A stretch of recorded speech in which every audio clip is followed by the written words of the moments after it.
Hello बच्चों, आज जो हम व्याकरण का फर्स्ट चैप्टर है वर्ण विच्छेद उसे पढ़ने जा रहे हैं। तो बच्चों सबसे पहले तो हम वर्ण विच्छेद होता क्या है उसके बारे में जान लेते हैं। यानी वर्ण विच्छेद, वर्णों को उसकी ध्वनि से अलग करके लिखना। यानी वर्ण विच्छेद किसी शब्द में प्रयुक्त वर्णों को अलग अलग करके लिखना ही वर्ण विच्छेद कहलाता। यानी बच्चों उसको उसके स्वर से अलग करके लिखते हैं। इसमें बच्चों व्यंजनों के नीचे हम हलंत लगाते हैं और जो स्वर होते हैं वो स्वरों की मात्राओं को उनके जैसे होते हैं वैसे ही उनके मूल स्वरूप में हम लिखते हैं। अब बच्चों हमें कुछ ध्यान देने योग्य बातें होती हैं वर्ण विच्छेद करते समय, उन पे ध्यान रखना अति आवश्यक है कि वर्ण विच्छेद करने से पूर्व विद्यार्थियों को सभी व्यंजनों की संरचना भली प्रकार आनी चाहिए। यानी जितने व्यंजन होते हैं वो किस प्रकार बनते हैं उनके बारे में उन्हें ज्ञान होना चाहिए। शब्दों में प्रयुक्त वर्णों के लिखित स्वरूप को छोड़कर उनके उच्चारित स्वरूप के अनुसार वर्ण विच्छेद करना चाहिए। यानी उच्चारण के अनुसार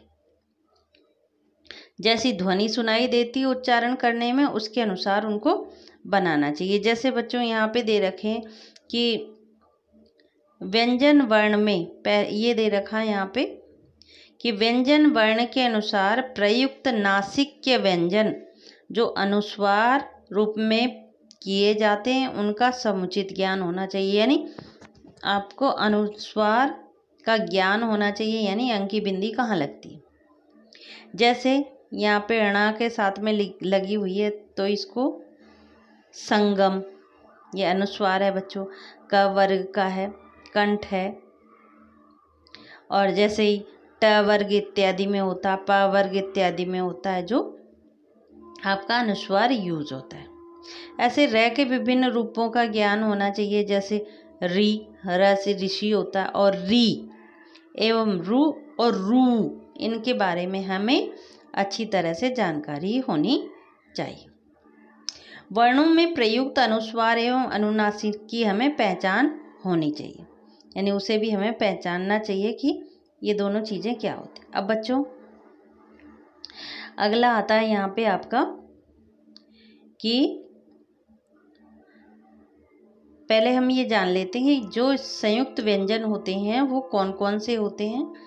जैसे यहाँ पे एक दे रखा मैंने छ, और छ का निर्माण कैसे होता है बच्चों देखो यहाँ पे आपको दे भी रखा है। यानी क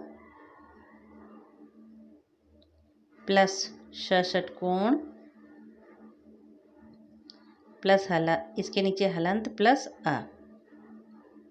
यानी इस तरह से आपका छ का निर्माण होता है। इसी तरह से आपका जो बच्चों ये आता है अगला वर्ण ज्ञ, ज्ञ का निर्माण कैसे होता है बच्चों। ज के नीचे हलंत प्लस इया, इसी वर्ण का अंतिम प्लस अ। इस तरह से आपका किसका निर्माण हो गया, ज्ञ का। ज्ञ से ज्ञानी का निर्माण। बच्चों इसके बाद में त्र, यानी त्र से जो त्रिशूल होता है उसका निर्माण कैसे करते हैं। त्र के नीचे हलंत प्लस र के नीचे हलंत प्लस अ। बच्चों ये मिला के क्या बन गया आपका त्र।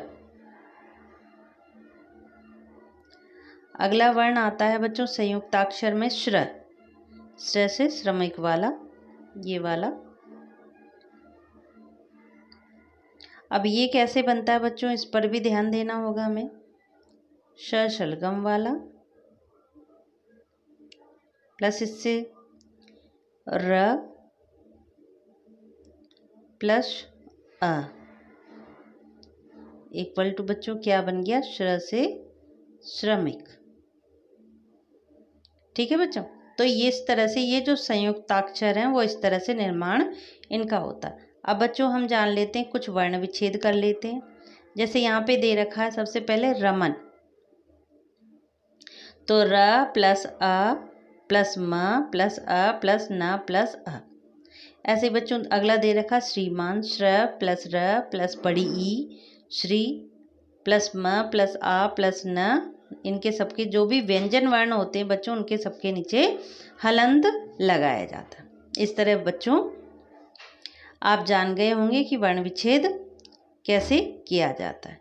इसके कुछ उदाहरण नीचे भी दे रखे हैं बच्चों, यहाँ पे आप देख सकते हैं इन उदाहरणों को। जो उदाहरण आपके सामने दिए जा चुके हैं, ये सारे उदाहरण हैं, इसको आप देख सकते हैं। जैसे घृणा, घृणा में री आ रहा है, तो बच्चों देखो यहाँ पे किस तरह से री अलग करके लिखा हुआ है। ऐसे ही बच्चों यहाँ पर देखिए विश्राम, तो श्र और र मिलकर श्र श्रमिक बन गया। ऐसे ही बच्चों यहाँ पे दे रखा है द्रवित, तो द और र दोनों आधे हैं, इसमें द्रवित हो गया। ऐसे बच्चों यहाँ पे दे रखा आपूर्ति, यानी स्वर जब आगे आता है वो उसी मूल रूप में रहता है, यहाँ पे दे रखा।